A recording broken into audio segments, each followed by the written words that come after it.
Prometric QA and Rationals 301 to 350. Part 1. 301. In interpreting a radioactive iodine uptake test, a nurse should know that 1. Uptake increases in hyperthyroidism and decreases in hypothyroidism. 2. Uptake decreases in hyperthyroidism and increases in hypothyroidism. 3. Uptake increases in both hyperthyroidism and hypothyroidism. 4. Uptake decreases in both hyperthyroidism and hypothyroidism. Answer: 1. Iodine is necessary for the synthesis of thyroid hormones. In hyperthyroidism, more iodine is taken up by the thyroid, so more thyroid hormones may be synthesized. In hypothyroidism, less iodine is taken up because fewer thyroid hormones are synthesized. 302. A client is diagnosed with hyperthyroidism. The nurse should expect clinical manifestations similar to 1. Hypovolemic shock. 2. Adrenergic stimulation. 3. Benzodiazepine overdose. 4. Addison's disease. Answer: 2. Hyperthyroidism is a hypermetabolic state characterized by such signs as tachycardia, systolic hypertension, and anxiety, all seen in adrenergic, sympathetic stimulation. Manifestations of hypovolemic shock, benzodiazepine overdose, and Addison's disease are more similar to a hypometabolic state. 303. A client with a history of mitral valve replacement and chronic warfarin Coumadin usage is diagnosed with hypothyroidism and prescribed levothyroxine, Synthroid. The nurse should expect the need for the warfarin. 1. Dosage to be decreased. 2. Dosage to be increased. 3. Frequency to be decreased. 4. Frequency to be increased. Answer: 1. Levothyroxine enhances the effects of warfarin, therefore, the warfarin dosage would need to be decreased. 304. A client with thyroid cancer undergoes a thyroidectomy. After surgery, the client develops peripheral numbness and tingling and muscle twitching and spasms. The nurse should expect to administer 1. Thyroid supplements. 2. Antispasmodics. 3. Barbiturates. 4. IV calcium. Answer: 4. Removing the thyroid gland can cause hyposecretion of parathormone leading to calcium deficiency, indicated by numbness, tingling, and muscle spasms. Treatment includes calcium administration.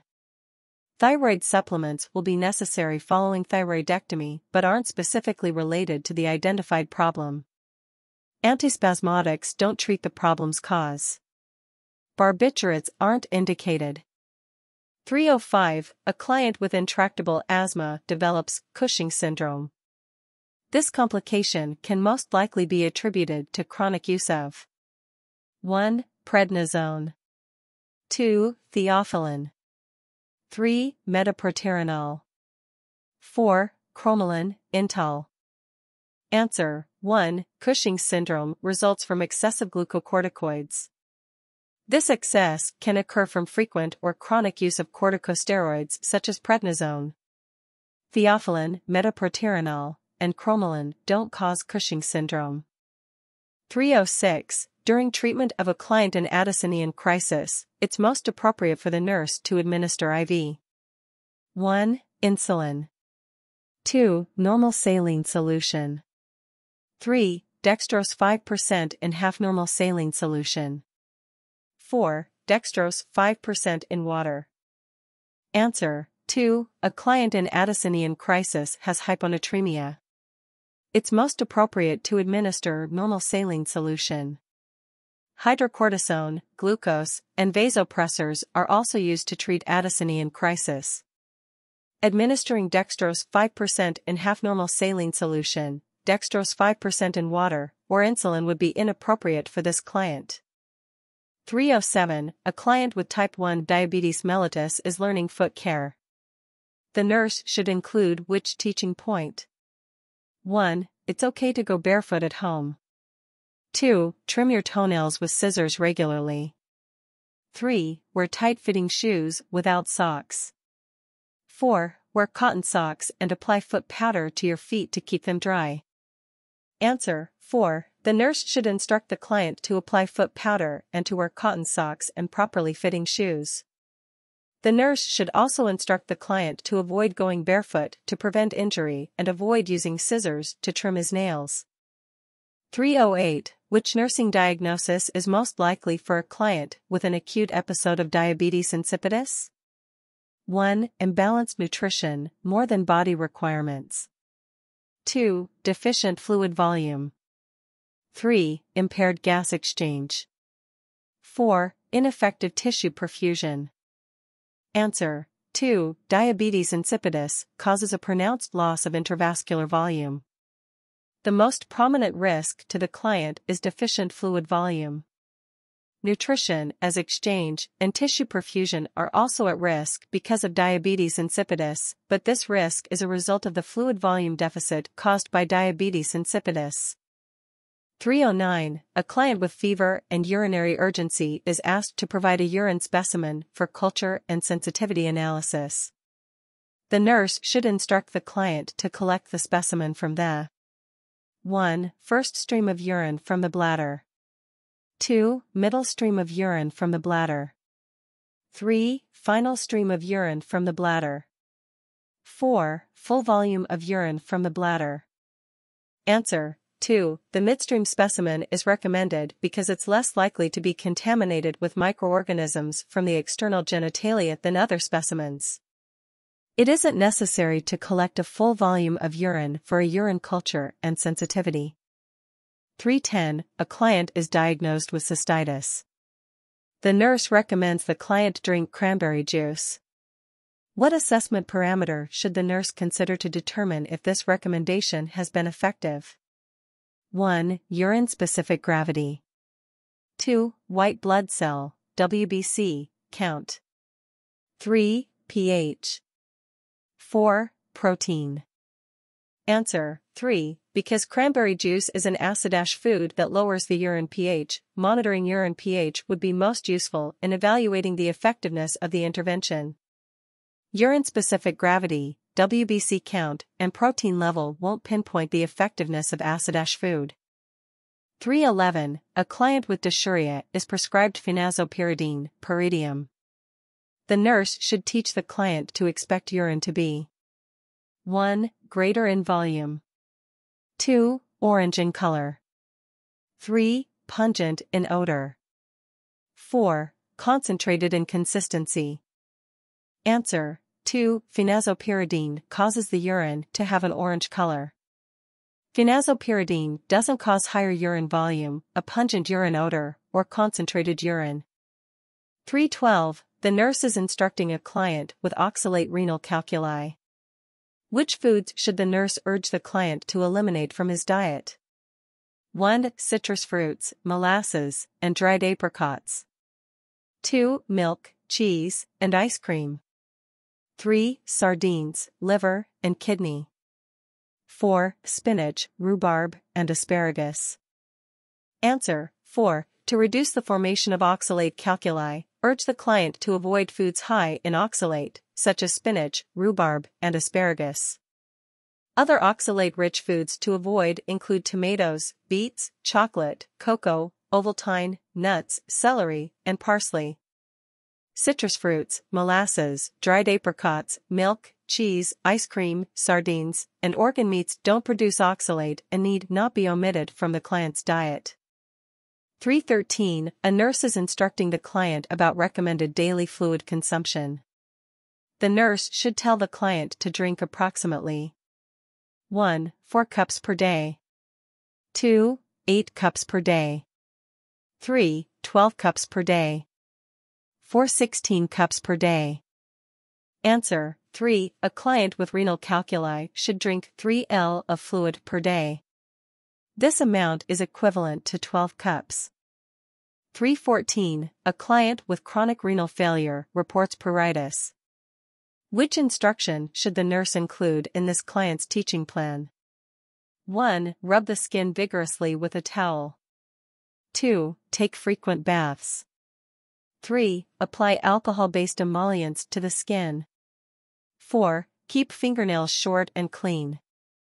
Answer: 4. Calcium phosphate deposits in the skin may cause pruritus. Scratching leads to excoriation and breaks in the skin that increase the client's risk of infection. The nurse should tell the client to keep his fingernails short and clean to reduce the risk of infection. Vigorous rubbing with a towel can cause skin irritation, leading to further itching or breaks in the skin. Frequent bathing can dry the skin, which contributes to itching. Emollients without alcohol should be used to soothe the skin and help it retain moisture. 315. A client in acute renal failure becomes severely anemic and the physician prescribes 2 units of packed red blood cells, RBCs. The nurse should plan to administer each unit as quickly as the client can tolerate the infusions. Over 30 minutes to an hour. Between 1 and 4 hours. Up to 4 hours, but no longer. Answer: 3. It's standard practice to infuse a unit of packed RBCs between 1 to 4 hours. 316. A nurse is teaching a client with chronic renal failure about foods to avoid. It would be most accurate for the nurse to teach the client to avoid 1. Yogurt and milk. 2. Whole grain breads. 3. Fresh fruits and vegetables. 4. Beef and goat. Answer: 4. Proteins are typically restricted in clients with chronic renal failure because of their metabolites. The diet should be high in both calories and carbohydrates. 317. A client with bladder cancer receives local radiation therapy and experiences a dry skin reaction. When teaching the client about skin care, the nurse should instruct the client to avoid 1. Lubrication. 2. Cleansers. 3. Cold packs. 4. Cotton garments. Answer: 3. Cold packs over the area of a dry reaction to radiation therapy are contraindicated because they reduce capillary circulation to the site and hamper healing. Lubrication, cleansers, and cotton garments aren't unconditionally contraindicated. 318. The condition of a client with extensive third-degree burns begins to deteriorate. The nurse is aware that which type of shock may occur as a result of inadequate circulating blood volume that occurs with a burn injury. 1. Cardiogenic. 2. Distributive. 3. Hypovolemic. 4. Septic. Answer: 3. Burns and the resulting low circulating fluid volume can cause hypovolemic shock. Cardiogenic shock occurs with inadequate pumping action of the heart. Distributive shock is caused by changes in blood vessel tone. Septic shock is a type of distributive shock. 319. A client undergoes a circular skin punch biopsy to confirm a diagnosis of skin cancer.